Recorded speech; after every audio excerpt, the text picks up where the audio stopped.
पढ़ना है बायोलॉजी के जैव प्रक्रम, ठीक ना, जैव प्रक्रम और पोषण, ठीक है। कहता पहले जैव प्रक्रम क्या है, क्या चाहिए, जैव प्रक्रम, ठीक ना। तो जैव प्रक्रम कहने का मतलब होता है कि वे सारी क्रियाएं जिनसे जीवों का अनुरक्षण होता है, जीवों का क्या होता है, अनुरक्षण, अर्थात पोषण मिलता हो, उत्सर्जन होता है, उस सब क्रिया का आ जाएगा जैव प्रक्रम। जैसे के लिए पोषण, श्वसन, उत्सर्जन, है ना, जनन, इस सब प्रक्रिया किसमें आ जाएगा, जैव प्रक्रम। वे सारी क्रियाएं जो जीव अपना अस्तित्व के लिए या जीने के लिए करते हैं उसे क्या करते हैं, जैव प्रक्रम, ठीक है। जिसमें सबसे पहले महत्वपूर्ण क्या है, पोषण, है ना। उसे देखा जाता है श्वसन भी महत्वपूर्ण है, क्योंकि श्वसन के बिना, है ना, बहुत कम समय तक जीवित रह सकते हैं। अर्थात जैव प्रक्रम का जितना हिस्सा है सभी इंपॉर्टेंट है, सबके सब भाग का है, इंपॉर्टेंस है, ठीक ना। अच्छा, इसके बाद आता है कि तो उत्सर्जन क्या है, ठीक है। इसके पहले कुछ मुख्य टॉपिक कर लेते हैं, बाद पाचन तंत्र में जाएगा। पाचन तंत्र का अलग टॉपिक है, पूरा अपने आप में चैप्टर है। कहता है उत्सर्जन, क्या चाहिए, उत्सर्जन किसे कहते हैं, ठीक ना। उत्सर्जन करने का मतलब कि बाहर निकले, ठीक ना। विभिन्न जैविक क्रियाओं का फलस्वरूप जितना जीव क्रिया करता है उसके फलस्वरूप कई प्रकार के हानिकारक अपशिष्ट बनते हैं, कैसे बनते हैं, हानिकारक अपशिष्ट बनते हैं, और उसी का शरीर से बाहर निकलना क्या कहलाता है, उत्सर्जन। जैसे कि मनुष्य के शरीर से मूत्र मल का त्याग होना, पसीना का त्याग होने, सब काची के उदाहरण है, उत्सर्जन। पौधों के शरीर में से रेजिन, गोंद, दूध, ये सब वगैरह, लाशा वगैरह त्याग होना, काची के उदाहरण हो जाएगा, उत्सर्जन, कोई दिक्कत है ना। और जो पदार्थ उत्सर्जन होते हैं उसे उत्सर्जित पदार्थ कहते हैं, उसे कैसे कहते हैं, उत्सर्जित पदार्थ, ठीक ना। और इसके बाद आता है कि तब पोषण क्या है, कौन सी चीज, पोषण, ठीक ना। तब पोषण वह विधि है ना, वह विधि जीव पोषक तत्व का ग्रहण कर इसका उपयोग करता है, उसे काजी करते हैं, पोषण कहते हैं, है ना। वैसा विधि जिसमें जीव काजी करे, भोजन को ग्रहण करे, है ना, और उसका उपयोग करे, है ना, उसे काजी कहते हैं, पोषण कहते हैं। जीवों में पोषण दो प्रकार का होता है, एगो स्व पोषण, एगो पर पोषण, एगो स्व पोषण, एगो पर पोषण, ठीक ना। तो स्व पोषण अर्थात क्या चाहिए, है ना, इसको इंग्लिश में बोलते हैं ऑटोट्रॉफ। इसको ऑटोट्रॉफ शब्द से हुआ, ऑटो मतलब कि खुद से, और ट्रॉफ करने का मतलब क्या हो, पोषण तैयार करें, ठीक ना। तो ऐसे जीव जो भोजन के लिए किसी जीव पर निर्भर न रहते हैं बल्कि भोजन स्वयं बनाते हैं, उसे काजी कहते हैं, स्व पोषण कहते हैं, है ना, स्व पोषण कहलाता है। वैसे जीव काजी कहलाते हैं, स्व पोषी कहलाते हैं, ठीक ना। मैंने वैसी प्रक्रिया जिसमें भोजन की प्रक्रिया में किसी की सहायता, किसी अन्य चीजों की सहायता नहीं ले सकते, ठीक ना। जैव अजैव चीजों का उपयोग करके काजी कर ले, पोषण को बना ले, तो उसे स्व पोषण कहेंगे। और इस तरह के जीव को काजी कहते हैं, स्व पोषण। इसका सबसे बड़ा उदाहरण है कि सभी हरे पेड़ और पौधे, ठीक ना। प्रकृति में उपस्थित सभी हरे पेड़ और पौधे, चाहे जलीय पौधे हो या तो स्थलीय पौधे हो, चाहे मरुभिद्धि हो, ठीक ना, वह सभी का हो जाएगा, स्व पोषी हो जाएगा। लेकिन इसके बाद आता है पर पोषण, पोषण का दूसरा भाग, ठीक ना। इसको कहते हैं हेट्रोट्रॉफ, ठीक है। हेट्रो कहने का मतलब होता है विषम या भिन्न, ठीक ना, यानी अलग, ठीक है।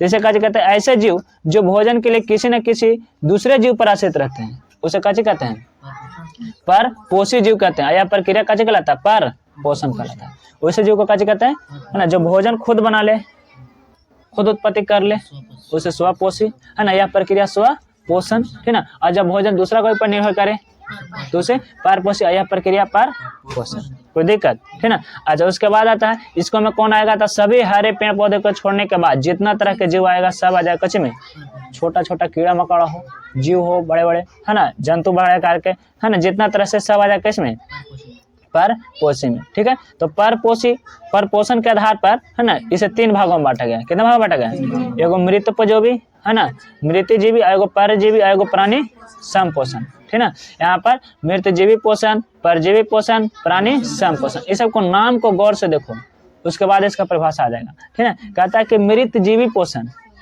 मृत जीवी, है ना, ये इसमें जीव मृत जंतु और पौधों के शरीर को खा करके, है ना, अपना सतह से कार्य करता है, कार्बनिक पदार्थों के रूप में अवशोषित करता है ना। अर्थात वैसे जीव जो मरे हुए से प्राप्त करता है, मरे हुए जीव या तो जंतु से कार्य करता है, पोषण प्राप्त करता है, उसे कार्य कहते हैं मृत जीवी, और यह प्रक्रिया मृत जीवी पोषण कहलाता है।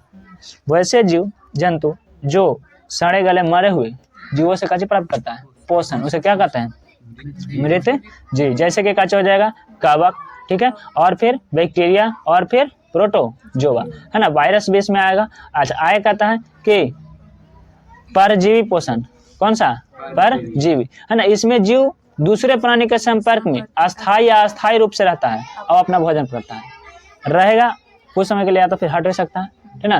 तो इसको काची कहते हैं, परजीवी, ठीक है। जैसे कि गोल कृमि पौधे और फिर अमर बेल, जिसे अमरलता के नाम से प्रसिद्ध है, ठीक ना। और उसके बाद आता है प्राणी संपोषण। कौन सा पोषण? प्राणी संपोषण, ठीक ना। इसमें प्राणी अपना भोजन ठोस रूप या तरल रूप से जंतुओं के भोजन ग्रहण करने के विधि द्वारा ग्रहण करते हैं, इसलिए इसे क्या कहते हैं? माने ठोस मात्रा में करेगा, जैसे कि अमीबा है ना, अपने कूटपाद द्वारा काची करेगा, भोजन को ग्रहण कर लेगा, तो कुछ ठोस कण रहेगा, छोटे छोटे कण रहेंगे, तो इसको कोची कहते हैं? प्राणी संपोषण। इससे इसके अलावा और उदाहरण की मेढक, ठीक ना। और फिर सबसे बड़ा इसका उदाहरण का मनुष्य, गाय, भैंस, सब काची में आ जाएगा? प्राणी संपोषी में आ जाएगा, प्राणी पोषी। और इस प्रक्रिया द्वारा जो पोषण प्राप्त करेगा उसे कहेंगे प्राणी संपोषण, ठीक है। कोई दिक्कत? आगे की ओर बढ़ते हैं। अगला भाग आता है कि हम लोग स्वपोषी को जाने, तो स्वपोषी जो भोजन बनाता है उस प्रक्रिया को क्या कहते हैं? प्रकाश संश्लेषण, है ना। स्वपोषी जो अपने से भोजन बनाता है उस प्रक्रिया को क्या कहते हैं हम लोग? प्रकाश संश्लेषण। तो सबसे पहले जानेंगे यहाँ पर कि प्रकाश संश्लेषण क्या है। कौन सा भाग? प्रकाश संश्लेषण, है ना। तो इसको परिभाषा कुछ इस प्रकार से देंगे कि जिस प्रक्रिया के द्वारा हरा पेड़ पौधा अपना भोजन स्वयं तैयार करता है ना, उस मूलभूत प्रक्रिया को प्रकाश संश्लेषण। मूलभूत यहाँ पर शब्द इसलिए लाया गया क्योंकि वह उसका सबसे महत्वपूर्ण प्रक्रिया है, उसको जिंदा रखने में, उसको जीवन को बचाए रखने में कार्य करता है, बहुत मदद करता है। और इसमें हरे पौधे का चर्चा जरूर करना है, नहीं तो कि लिख देंगे कि वह प्रक्रिया जिसमें पौधे अपना भोजन, पौधे कहने का मतलब कि हरे या सूखे का बोध नहीं हो रहा, लेकिन हरे कह देंगे ना तो इससे साफ साफ बोध हो जाएगा कौन सा पौधा? जो जीवित है, ठीक है, लेकिन हरा है, लगा हुआ है ना। तो इसे कहने का मतलब इतना छोटा सा बोध मत करना कि पेड़ था इसको काट दिया अभी 2 दिन तक हरियर है, तो वही प्रकाश संश्लेषण करेगा, ठीक है। कुछ समय तक करता है जब तक और बाद फिर उसका पोषण खत्म हो जाता है अपने शरीर में से ना, तो पौधा का पत्ता सूखने लगता है। बाकी दूसरा कारण भी है, उत्सर्जन में हम लोग पढ़ेंगे कि पेड़ पौधा पत्ता गिरा क्यों देता है, पतझड़ आता है, ठंडा के दिन में पानी पौधा के पत्ता कुछ कुछ गिर जाता है, तो कुछ कुछ के गर्मी के दिन में ही पत्ता कच्चा होता है, गिर जाता है, ठीक है। तो यहाँ पर कच लेंगे कि जिस प्रक्रिया द्वारा हरे पेड़ पौधे अपना भोजन स्वयं तैयार करते हैं उस मूलभूत प्रक्रिया को कच्चे कहते हैं? प्रकाश संश्लेषण कहते हैं, ठीक ना। सभी हरे छोटे या बड़े पौधे प्रकाश संश्लेषण क्रिया करते हैं, ऐसे कच्चे कहते हैं स्वपोषी पौधे, ठीक है। तो यहाँ पर से क्वेश्चन ही बनाएगा अगला क्वेश्चन कच्चे कि प्रकाश संश्लेषण करने के लिए किन किन चीजों की आवश्यकता होती है ना। तो इनके लिए कितने चीज की आवश्यकता होती है? 4। पहला क्या है? पहला है सबसे पहले कि यहाँ पर क्लोरोफिल, आगे पीछे सीरियल नंबर करके लिख सकते हैं, क्लोरोफिल या पर्णहरित, क्लोरोफिल या दूसरा कि कार्बन डाइऑक्साइड यानी कि CO2, तीसरा है कि जल यानी कि H2O, और चौथा है कि सूर्य के प्रकाश, है ना। प्रकाश में सूर्य के प्रकाश चाहिए, ना कि प्रकाश आर्टिफिशियल प्रकाश में प्रकाश संश्लेषण प्रक्रिया नहीं होती है ना। नहीं तो आज इतना प्रदूषण का समस्या देखने को नहीं मिलता, क्योंकि रात दिन तो लाइट बढ़ रहा है ना, इतना लाइट बढ़ रहा है कि आज लाइट प्रदूषण देखने को मिल रहा है, लेकिन हम लोग को लाइट प्रदूषण के बारे में कुछ पढ़ना नहीं है। आगे के भाग में क्या कहता है कि जंतुओं में पोषण, कौन है पोषण, है ना। अर्थात इसके चर्चा में थोड़ा सा इस प्रकार जाने देखो क्या करता है, कोई पौधा है, ठीक ना, पौधा में क्या करेगा, है ना, पौधा के पत्ता में कच्चे रहेगा क्लोरोफिल, क्या रहेगा? क्लोरोफिल, और इसमें पत्ते में छोटे छोटे छिद्र रहते हैं जिसे कच्चे कहते हैं? रंध्र या तो अस्टोमाटा, क्या कहते हैं? रंध्र या तो फिर अस्टोमाटा, ठीक है। इसको भाग से कहते हैं इसका मुंह खुलता है, इसका मुंह दोनों भागों में खुलता है, एक तरफ भोजन ग्रहण नहीं, कार्बन डाइऑक्साइड ग्रहण करने के लिए और एक बार ऑक्सीजन छोड़ने के लिए, ठीक ना। यहाँ पर दोनों भाग में खुलता है, और क्या होता है कि बाहर से कच्चे लेता है कार्बन डाइऑक्साइड, ठीक ना, और इसका पत्ता हरा रहता है जिसकी वजह से रहता है कच्चे क्लोरोफिल के कारण, और जड़ से जाइलम नामक उत्तक, जड़ से जाइलम नामक उत्तक जल को पत्ता तक कच्चे करता है, पहुंचा देता है, ठीक है। और उसके बाद यहाँ पर जल मिलता है, सूर्य के प्रकाश मिलते हैं जिससे इसे तापमान मिल जाता है, और उस सूर्य वाला ऊर्जा के तापमान के साथ ये चारों चीज की उपस्थिति में अपना कच्चे बनाता है, भोजन बना लेता है। हालांकि इसका भोजन ग्लूकोज के रूप में रहता है, किसके रूप में रहता है? तो ग्लूकोज के नाम से नहीं बल्कि स्टार्च के नाम से जानते हैं, उसे कच्चे के नाम से जानते हैं, स्टार्च, ठीक है।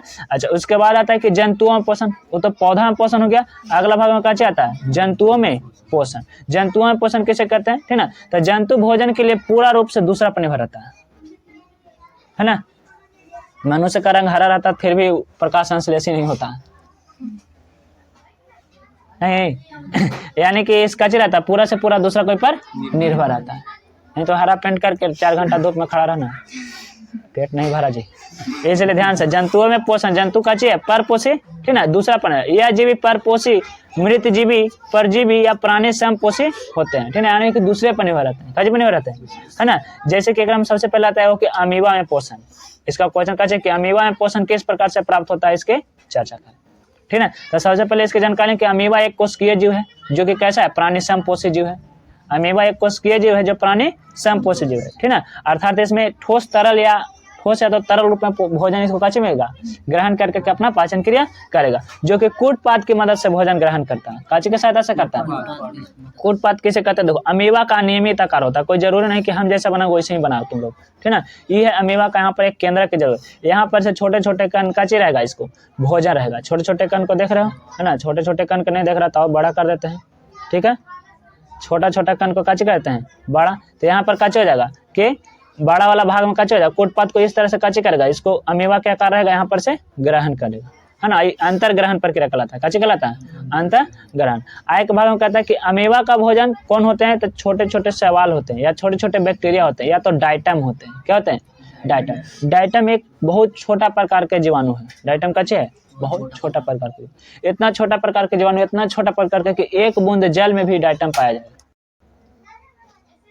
है ना। सबसे सरल सूक्ष्म जीवाणु में आता है तो कौन आता है, डाइटम आता है, जो कि शुद्ध पानी के अलावा माने कि थोड़ा सा गंदा पानी रहे, नॉर्मल पानी रहे, चापाकल से निकले तो शुद्ध पानी है नहीं, इसमें कुछ न कुछ बैक्टीरिया रहेंगे ही रहेंगे। जब इसको गर्म करेगा तो जौन बर्तन में गर्म करेगा उसके बाद उसमें कुछ न कुछ काची बढ़ जाते हैं, उजला जैसा पदार्थ, जो कि कैल्शियम या मैग्नीशियम के सल्फेट हो सकते हैं अथवा डाइटम के कण भी हो सकते हैं, ठीक ना। तो ये हो जाए किसका भोजन होता है, अमीबा का भोजन होता है, ठीक है। और इसी तरह से पैरामीशियम भी भोजन करता है, कौन, अमीबा के तरह, है ना। यह है अमीबा का चित्र, इसमें इसका काची छोटा वाला कण क्या है, तो इसका भोजन है, इसका ही काची है भोजन। और इसका बाहरी भाग जो दोनों घेर ले उसको काची कहते हैं, कूटपाद कहते हैं। क्या कहते हैं, कूटपाद। और यहाँ पर जो बीच वाला भाग में है ना, जो बीच वाला भाग में इसका काची है, केंद्रक है, काची है केंद्रक। और उसके अलावा ये सब भोजन का कण जो पार्टिकल्स कभी कभी बाहर भी निकल सकते हैं, ठीक है।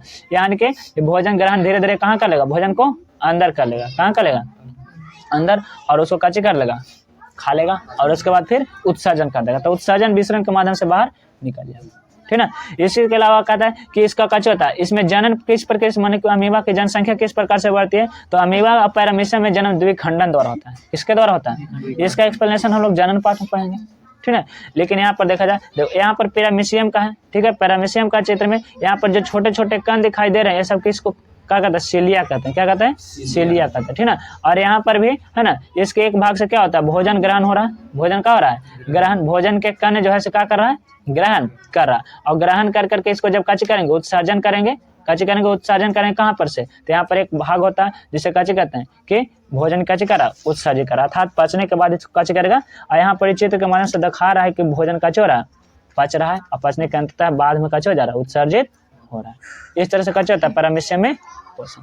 अब पॉइंट आता है मनुष्य का पाचन तंत्र, जो कि एक अलग टॉपिक है।